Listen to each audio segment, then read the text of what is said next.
ദേശാടകരാം കിളികളൊരിക്കൽ വിരുന്നു വന്നു നാട്ടിൽ. വിശന്നു വന്നവർ, ദാഹിക്കുന്നവർ തളർന്നിറങ്ങി നാട്ടിൽ. മധുരിക്കുന്ന പഴങ്ങൾ നൽകി മരങ്ങൾ അവരെ വിളിച്ചു.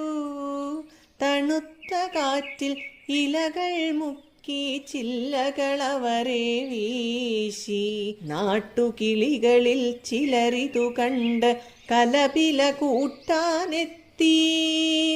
പരദേശികളാം പറവകളിവിടെ ചേക്കേറരുതെന്നായി.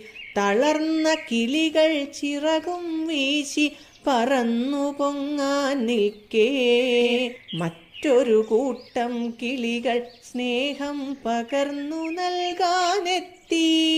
ദേശമതേതായാലും നമ്മൾ പറവകളെന്നതു നേര്. ദേശമതേതായാലും നമ്മൾ പറവകളെന്നതു നേര്. പറവകളെന്നതു നേര്.